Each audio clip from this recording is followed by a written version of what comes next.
Assalamualaikum warahmatullahi wabarakatuh.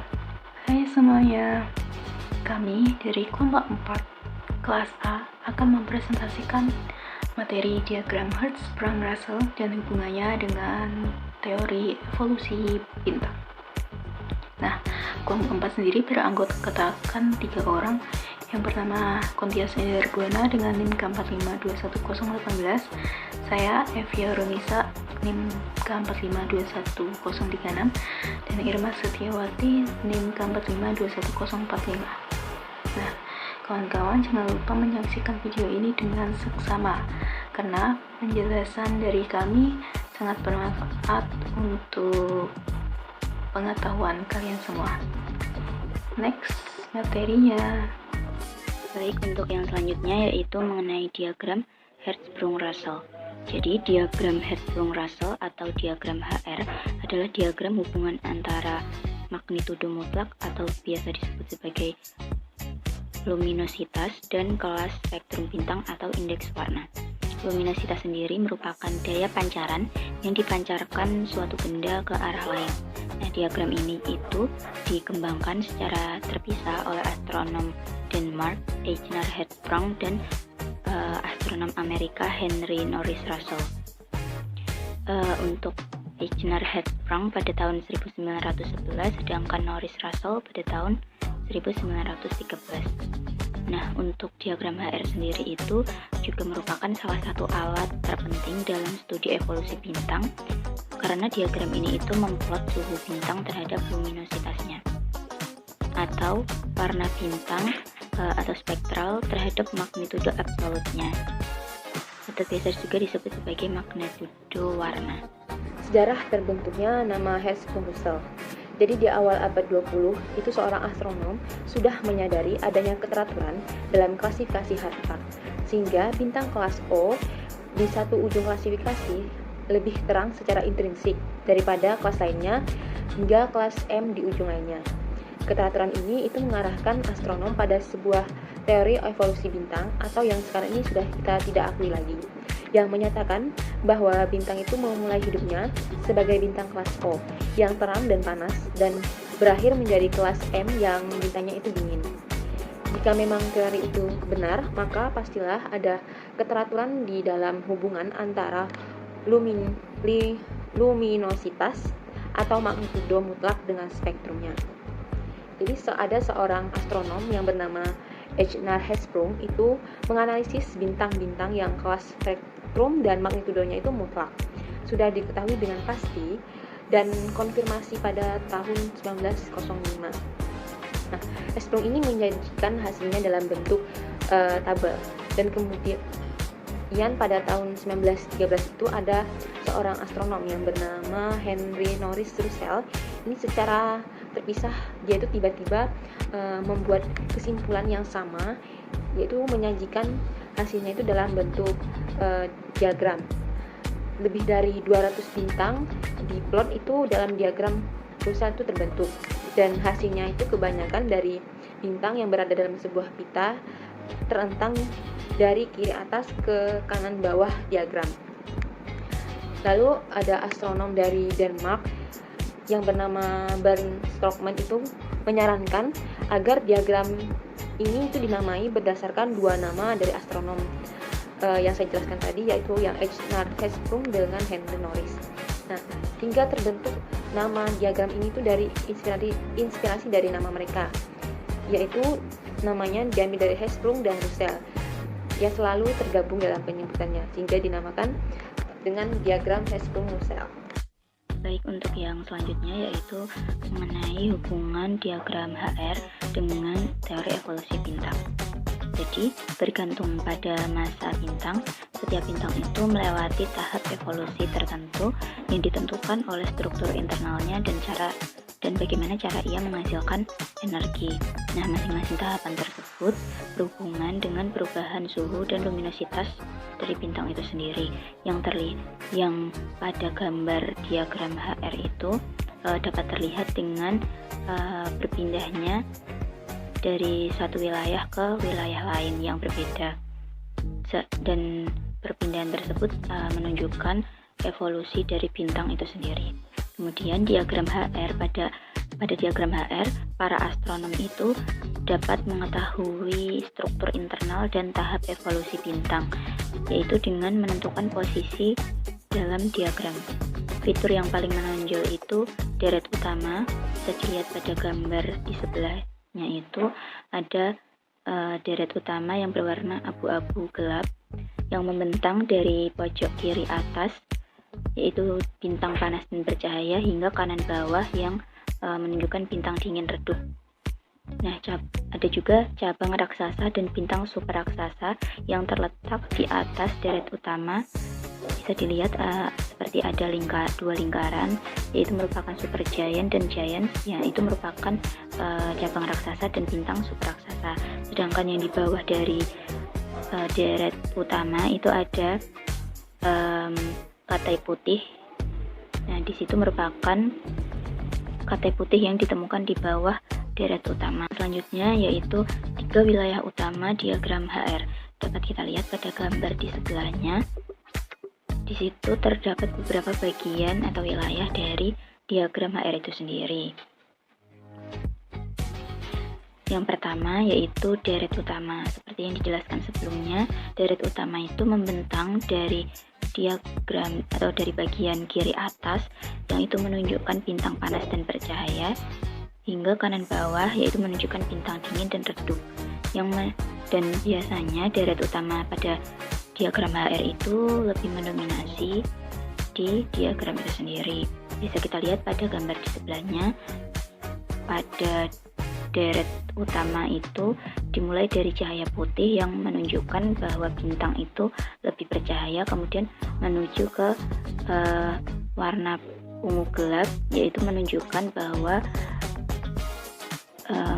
bintang itu menuju ke warna yang lebih redup. Nah, disinilah pada deret utama ini bintang menghabiskan sekitar 90% hidupnya dengan membakar hidrogen menjadi helium di intinya. Nah, bintang deret utama ini memiliki kelas luminositas Morgan-Kinnan berlabel 5. Nah, untuk selanjutnya, wilayah selanjutnya yaitu pada bintang raksasa merah dan bintang super raksasa dengan kelas luminositas 1 hingga 3. Dan kedua bagian ini menempati wilayah di atas deret utama. Nah, kedua wilayah ini itu memiliki suhu permukaan yang rendah dan luminositasnya itu tinggi, yang menurut hukum Stefan Boltzmann artinya itu keduanya juga memiliki jari-jari yang besar. Pada tahap ini itu bintang memasuki tahap evolusi setelah bahan bakar hidrogen di intinya itu habis dan mulai membakar helium serta unsur berat lainnya. Jadi pada deret utama tadi merupakan bagian dari evolusi bintang yang membakar hidrogen, sedangkan pada wilayah kedua ini yaitu bintang tidak lagi membakar hidrogen tetapi mulai membakar helium serta unsur berat lainnya selain hidrogen. Kemudian pada wilayah yang ketiga yaitu katai putih. Seperti yang sudah dijelaskan sebelumnya bahwa bintang katai putih memasuki kelas luminositas D, yaitu merupakan tahap evolusi akhir dari bintang yang bermassa rendah hingga menengah dan dapat ditemukan di kiri bagian bawah diagram HR. Pada wilayah ini, bintang-bintang ini sangat panas namun memiliki luminositas yang rendah karena ukurannya yang kecil. Nah, pada gambar di PPT tersebut bisa kita lihat pada bagian atau wilayah katai putih itu menunjukkan garis ungu gelap, seluruhnya ungu gelap. Nah, hal tersebut membuktikan bahwa pada wilayah katai putih itu cenderung gelap atau menunjukkan suatu evolusi yang redup. Jadi kesimpulan yang didapat dari diagram H sampai R itu fungsinya digunakan untuk menunjukkan jenis-jenis bintang yang berbeda dan juga untuk mencocokkan prediksi antara model teoretis evolusi bintang dengan pengamatan. Kelompokan bintang pada jalur yang berbeda itu menunjukkan adanya perbedaan pada tahap evolusi bintang. Yang pertama itu semakin ke atas maka semakin terang bintang. Lalu yang kedua, semakin ke bawah itu semakin redup juga bintangnya. Lalu yang ketiga, semakin ke kiri maka semakin panas bintang. Yang keempat itu semakin ke kanan maka bintangnya itu akan semakin dingin.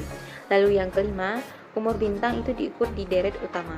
Setelah kesimpulan yang udah dijelasin oleh rekan saya akan menjelaskan bagian kesimpulan ini yang bagian gambar grafik dari HR-nya. Nah, tadi disebutkan kalau semakin ke atas bintang semakin terang, kalau ke bawah semakin redup, kalau ke kiri bintang semakin panas, kalau ke kanan bintang semakin dingin. Nah, untuk yang terang dan redup itu kalau di dalam grafik dilambangkan di sumbu Y, bagian magnitud. Sehingga nilai semakin tinggi nilai magnitudnya, kalau di sini bernilai 10 pangkat 6 itu maka bintang semakin terang. Kalau magnitud nilainya semakin rendah, kalau di sini 10 pangkat 3/4, maka bintangnya itu semakin redup. Nah, untuk yang panas dan dinginnya bintang atau temperatur bintang di sini dilambangkan di bagian sumbu X. Sumbu X ini kalau semakin ke kiri dengan nilai temperaturnya semakin tinggi, di sini tertulis 30.000 Kelvin, maka bintang itu semakin panas. Kalau semakin ke kanan, maka bintang itu semakin dingin karena temperaturnya rendah. Nah, untuk temperatur sendiri itu bisa diinterpretasikan lainnya itu sebagai spektrum, berdasarkan spektrum tipe atau spektrum warnanya ya. Kalau semakin ke kanan tadi suhunya semakin rendah, maka spektrum warnanya itu dari F sampai M ini spektrum warnanya berwarna kuning kemerahan. Kalau yang tadi semakin ke kiri atau semakin temperaturnya semakin tinggi, bintangnya semakin panas, itu di spektrum warna itu dari A ke O ini berwarna biru. Jadi dengan kata lain, kalau semakin panas bintang ya warnanya biru, kalau semakin dingin bintang warnanya merah, seperti itu. Selain itu, untuk yang magnitud tadi, untuk terang redupnya itu bisa diinterpretasikan menjadi luminositas bagian sebelah kanan sumbu Y ini. Selain keempat hal yang bisa dibaca dari diagram HR, ada spektrum warna, terus ada luminositas, ada magnitud, dan ada temperatur. Ada juga tuh wilayah-wilayah dari bintangnya sendiri yang dibagi menjadi 4 wilayah, yaitu main sequence atau deret utama, giants atau raksasa, super giants atau super raksasa, dan white dwarfs atau katai putih. Dimana untuk bisa tahu berapa sih umur bintang itu diketahui diukurnya di bagian main sequence atau deret utamanya. Contohnya saja itu umur dari matahari ya.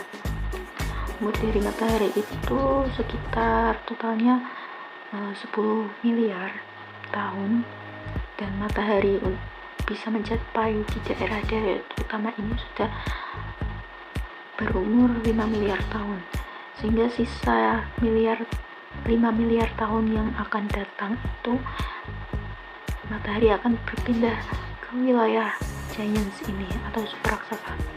Dari wilayah deret utama ke bagian raksasa, matahari akan membutuhkan waktu 5 miliar tahun yang akan datang.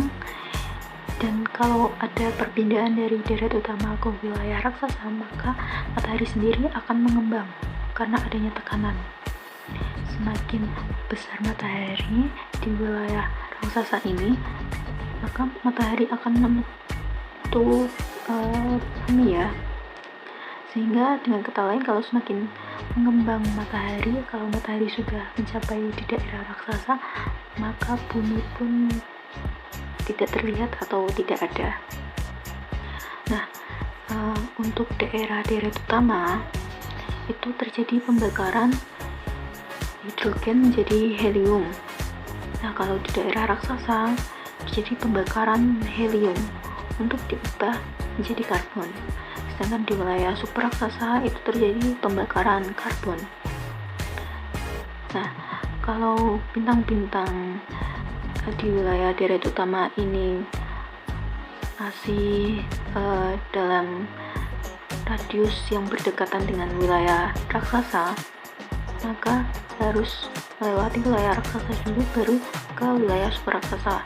Sedangkan kalau di bintang yang tidak daerah deret utama ini radiusnya sudah sangat dekat dengan wilayah super raksasa, maka mereka tidak perlu ke wilayah raksasa untuk mencapai ke super raksasa. Jadi kalau yang udah berdekatan radiusnya dengan super raksasa, maka bintang ini bisa langsung masuk ke wilayah super raksasa. Di wilayah super raksasa terjadi pembakaran karbon ya. Untuk bintang yang berukuran besar, setelah terjadinya pembakaran karbon, bintang itu akan meledak secara otomatis dan berubah menjadi supernova atau menuju menjadi ke black hole.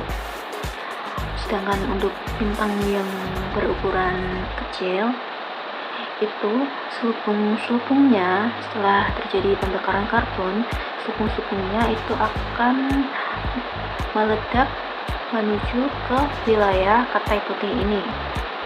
Jadi selubung-selubung bintang tadi yang sudah mengalami pembakaran karbon di wilayah super raksasa itu berubah menjadi bintang-bintang kecil yang tergolong di wilayah katai putih.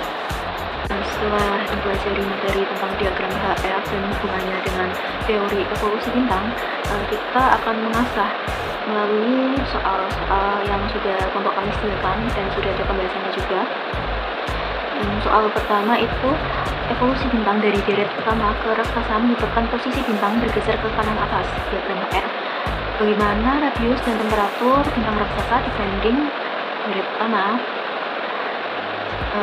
Di sini ada A, B, C, D, E dan jawabannya itu di B, dengan radius bintang lebih besar dan temperatur bintang lebih kecil jika dibanding dengan deret utama. Mengapa jawabannya ada di D? Kita lihat dari soalnya ya. Ini dari deret utama itu bergeser ke raksasa, tapi bergesernya itu ke kanan atas. Ke kanan atas. Jadi dari deret utama sini ke kanan atas. Nah, untuk temperaturnya itu dilihat di sumbu X ini ya.